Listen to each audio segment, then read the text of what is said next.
Cycle कितने बार recycle हो रहा है सर? तो गन्ने को 4 बार रिसाइकिल करते हैं। पहला क्रेशर है, फिर दूसरा क्रेशर है। पहले क्रेशर की कोई दूसरे में आएगी, दूसरे की तीसरे में जाएगी, तीसरे वाली कोई पे फिर पानी डालेंगे, फिर चौथे से निकलेगी। चौथे में जो पानी वाला जूस निकलेगा उस जूस को फिर वापस ला के इसी खोई के ऊपर डाल देते हैं, ताकि जो खोई में और गन्ने में ज़्यादा से ज़्यादा चीनी और जो सूक्ष्म तत्व है, खाने के सेहतमंद जो तत्व है, iron, vitamin, protein, calcium, magnesium, potassium etcetera आदि आदि जो तत्व हैं उनको निकालने के लिए इतनी मेहनत की जाती है। इस फैक्ट्री में कितने वर्कर्स काम कर रहे हैं सर? हमारे पास टोटल 70 लोग हैं, जिसमें 10 तो पढ़े लिखे इंजीनियर, सुपरवाइजर वगैरह हैं, और 60 लोग जो लोकल लोग हैं, वेल्डर हैं, फिटर हैं, हेल्पर हैं, गन्ना डालने वाले लोग हैं, गुड़ उठाने वाले लोग हैं। ऐसे करीब 60 परिवार इस फैक्ट्री के साथ में जुड़े हुए। 4 बार रिसाइकिल होने के बाद गन्ने से जूस निकला गया, उसके बाद जो खोई बचती है उसका क्या होता है वेस्ट का? इसको आप इस तरह समझिए कि हमारी आपसे दुश्मनी है। हम लोगों ने बीड़ी सिगरेट लोगों की छुड़वाई है, खेत में पत्ती जलाने, पराली जलाने को मना करते हैं, और अपनी फैक्ट्री में हमने जलने वाला कोई कार्यक्रम नहीं किया है। ना यहाँ कोई भट्टी है, ना बॉयलर है, ना आग है, कुछ नहीं है। बिजली से सारा काम होता है। ये जो खोई बचती है ये कुछ अच्छे कामों में प्रयोग की जा सकती है और की जा रही है। पेपर मिल वगैरह, जैसे आजकल कटलरी बन रही है, वो खोई से बनती है। वो डिस्पोजेबल कटलरी शादी ब्याह में पार्टी में होती है। पेपर प्लांट्स से पेपर बन जाता है, पल्प बन जाता है। और एनसीआर में जहाँ कोयला जलता था, कोयले की मनाही करने के बाद में वहाँ पे ये फ्यूल की तरह से भी काम करता है, क्योंकि इससे पोल्यूशन कम होता है। और हमारे यहाँ बिल्कुल पोल्यूशन है ही नहीं। उर्दू की भाषा में हमारी प्लांट में आपने तो जूस निकलता हुआ पीछे देख लिया, आगे आपको कुछ भी दिखाई नहीं पड़ेगा। अच्छा, ये पहली भट्टी है, पहली कढ़ाई है जिसमें जूस आता है। इसमें जूस गर्म किया जाता है पानी से। अच्छा, गर्म पानी से। उसके बाद ये ऊपर जाएगा टंकी में। टंकी में इसकी मैली नीचे को बैठ के मैली यहाँ आ जाएगी। इसमें ये पशुपालन वाले ले जाते हैं, सुअर पालन वाले ले जाते हैं। अच्छा, तो साफ दूध होगा वो आगे आ जाएगा। तो हम सेकंड कढ़ाई कह सकते हैं, कोल्लू वालों की सेकंड कढ़ाई है। अच्छा, ये इसमें भी आपको दिखेगा कुछ नहीं, अंदर ट्यूब है, एक तरफ भाप है, एक तरफ जूस है। जूस गर्म होता है, भाप ठंडी होती है, ठंडी भाप को फिर गर्म भाप में बदल देते हैं। आपके जो प्लांट है, इस प्लांट में जब आपने कहीं कोई ईंधन का प्रयोग नहीं कर रहे हैं तो कैसे गुड़ तैयार होता है सर? बड़ा अच्छा सवाल पूछा है।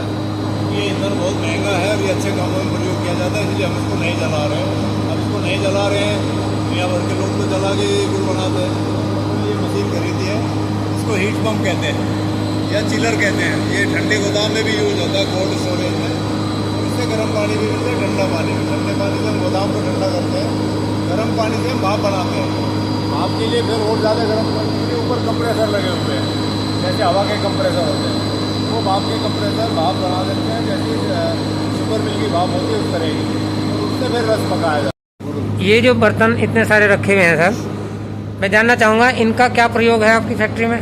हाँ, स्टील के बर्तनों के अंदर हम जो हाइजीनिक गुड़ बनाना होता है, जैसे डाबर के लिए, पतंजलि के लिए, हमदर्द के लिए, और कोई भी आयुर्वेदिक कंपनी अगर खरीदना चाहती है उनके लिए गुड़ इसमें बनाया जाता है।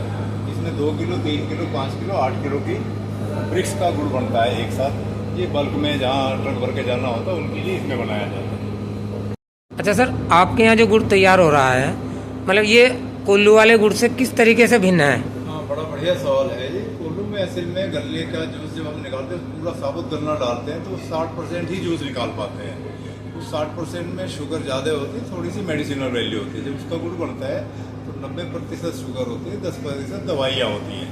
हम लोग चूँकि शुगर मिल की तरह 4 प्रेशर में एक के बाद दूसरे के बाद तीसरे के बाद चौथे के बाद पानी लगा के जूस निकालते हैं, तो शुगर के अलावा चूँकि गुड़ होता है शुगर प्लस मोलासिस। मोलासिस मतलब जिसमें सूक्ष्म तत्व हैं, तो हम लोग वो सूक्ष्म तत्व ज़्यादा निकालते हैं। उसमें क्या क्या होता है? आयरन होता है मेजर, विटामिन, प्रोटीन ये मेजर है, और माइनर में कैल्शियम, मैग्नीशियम, पोटेशियम, फॉस्फोरस, इस तरह के तत्व होते हैं। तो ये सब मिलकर फिर वो गुड़ बनता है। ये तत्व हमारे गुड़ में परसेंटेज में बढ़ जाते हैं, क्योंकि हम पानी मिला मिला के गन्ने में से इन तत्वों को निकालते हैं। तो जो हमारा गुड़ बन के तैयार होता है उसका कलर डार्क ब्राउन इसीलिए होता है क्योंकि उसमें प्रोटीन और आयरन है। जब उनको गर्म किया जाता है तो उनके ऑक्साइड बनते हैं और वो कलर छोड़कर उसका रंग डार्क हो जाता है। और इसकी खासियत ये है कि हमारे गुड़ में 80% शुगर है और 20% दवाइयाँ या सूक्ष्म तत्व जो सेहत के लिए अच्छे होते हैं वो होते हैं, इसलिए हमारा गुड़ औरों से अलग है। अच्छा, आपका गुड़ मार्केटिंग में कहाँ कहाँ तक पहुँच रहा है इस वक्त? हाँ, गुजरात गया, पंजाब गया, हरियाणा जा रहा है, राजस्थान जा रहा है और यूपी में तो नहीं है, हम लोग हिमाचल में जा रहा है। अच्छा, गुड़ की जो आप विभिन्न आकृतियों में बना रहे हैं गुड़, तो वो कौन सी गुड़, मतलब कौन सी आकृति कहाँ कहाँ पसंद की जा रही है? गुड़ हमारा वही है जो बाहर है, वो बल्क वाला है, 2 किलो 3 किलो 4 किलो 5 किलो में बनता है, जो इंस्टीट्यूशनल बायर्स में जाता है, जैसे कि दवाइयों वाली कंपनियां हैं, आयुर्वेद की कंपनियां हैं, और इस तरह कंपनी में। और जो रिटेल के लिए वो छोटे वाले हैं, 15 ग्राम 20 ग्राम 25 ग्राम, ये फ्रेम रखते हैं, फ्रेम में बनते हैं, कुछ बल्क में बनती है, कुछ चॉकलेट स्टाइल में बनता है, चॉकलेट के पर में है, और ये इस तरह से अलग अलग तरह के गुड़ बन जाते हैं। यही गुड़ बाहर 40 रुपये किलो है, यही गुड़ यहाँ से 60 से 100 रुपये किलो हो जाता है, क्योंकि इसको बनाने में एक्स्ट्रा मैन पावर लगती है, वहाँ पे मैन पावर नहीं लगती है, इसलिए ये थोड़ा सा महंगा हो जाता है। लेकिन हमारा महंगा होने के बावजूद भी जो कोल्ड प्रेशर का बाजार में गुड़ मिलता है उसके हिसाब से सस्ता ही मिलता है। हमारा ध्येय यही है कि लोगों को अच्छा और सस्ते में कैसे मिले, और किसानों को मैं 25 रुपये किसी भी पड़ोसी से ज़्यादा देता हूँ। अच्छा, कुल्लू से रेट ज़्यादा है? हाँ, कुल्लू से रेट ज़्यादा होता है? 20-25 रुपये हमेशा ज़्यादा होता है। और जब सवाल मेरा, आपने मतलब आप कस्बा ऊन में पैदा हुए और उसके बाद फिर आपने क्या क्वालिफाई किया और कैसे कैसे जॉब किया, फिर आके आपने यहाँ पर जो बनाया, इसका क्या उद्देश्य है और किस तरीके से मतलब आपने जो है यहाँ ये फैक्ट्री को चालू करने का निर्णय लिया? मैं ऊन के गाँव था तब तो कस्बा हो गया है।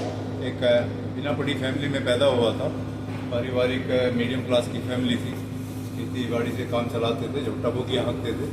मैंने बाद में इंजीनियरिंग किया था। इंजीनियरिंग करने के बाद में मैंने शुगर मिलों में, मिल सप्लाई करने वाली कंपनी में 15 साल काम किया। 20 शुगर मिल लगाई हिंदुस्तान के अलग अलग प्रदेशों में। उसके बाद में मैंने लास्ट में बलरामपुर चीनी मिल करके एक बड़ा ग्रुप है, उनके यहाँ ज्वाइन किया था 2002 में। 3 फैक्ट्री थी उनके पास में शुगर में, 2 डिस्टरी थी। और जब मैं 18 साल काम करके रिटायरमेंट लेके आया 6 साल पहले, तो 11 शुगर मिल थी और 7 डिस्टरीज थी। वो हिंदुस्तान का सबसे बड़ा सबसे अच्छी कंपनी है, और उस कंपनी का मैं ग्रुप हेड था। सोलर प्लांट भी लगाए, उनके कपड़े सिलाई के प्लांट भी थे, सभी प्लांट्स में मैंने काम किया। और मैं लौट के फिर वही बात है कि गुरु गुड़ रह गए, चेले चीनी हो गई, चीनी से भी बना रहे थे। मैं सोचा मैं गुड़ बनाऊँ। क्यों बनाऊँ? क्योंकि दुनिया में 25-35 साल के लोग मर रहे हैं, हमारे जैसे 70 साल के सेहतमंद हैं, उनका खाना खराब हो गया है। गुड़ में आजकल बहुत जहरीले केमिकल मिलाए जा रहे हैं, चीनी मिला के गुड़ बना रहे हैं, जो बहुत ही गलत प्रथा चल गई है। मेरा मन किया कि एक चीज़ तो कम से कम गुड़ तो मैं बना सकता हूँ जिसमें कोई जहरीली चीज़ें की मिलावट ना हो और दवाई पोर्सन ज़्यादा हो। तो मैंने डिसीजन लेके अपने गांव में आगे कारखाना खोला जाए, कारखाना प्रदूषण मुक्त हो, जिसमें आग ना जलती हो, भट्टी ना हो, और अच्छा हो, सुंदर हो, और प्रोडक्ट अच्छी बने। तो मैं लोगों को यही कहता हूँ कि पनीर मत खाइए, मिलावटी है, गुड़ कलर वाला गुड़ मत खाइए, नेचुरल वाला गुड़ खाइए, खोया मत खाइए, क्योंकि ये सब चीज़ों में मिलावट बहुत ज़्यादा चल रही है। और डॉक्टर तो कहते हैं आजकल गेहूँ भी नहीं खाना चाहिए, क्योंकि उसमें भी कार्बोहाइड्रेट है और ग्लूटेन है। सही बात। तो हमारे प्रधानमंत्री भी इस पर बहुत जोर देते हैं कि ज्वार बाजरा मक्का चना इस तरह के अनाज खाइए, जो पहले हम लोग भी खाते थे। इसीलिए हम लोग ज़्यादा सोचते थे, क्योंकि हमको गेहूँ खाने को ही नहीं मिला था, चीनी खाने को ही नहीं मिली थी। 1 किलो चीनी राशन की आती थी, वो मेहमान खा जाते थे, हम लोग अच्छा, गुड़ ही खाते थे। वो दौर देखा है नहीं जब गुड़ ही इस्तेमाल होता था। और घर पे ही गुड़ बनता था, अपने कोल्लू होता था, अपनी खांड गुड़ सब घर पे बनती थी उस जमाने में। तो इस तरह से अपना चूंकि दिमाग इसी तरफ चला, इसी तरह की नौकरी की, शुगर मिल की, इसी तरह से घर पे आता वापस आ गए। लोगों के उत्थान के, लोगों की मदद के लिए ये कारखाना खोला। ओके।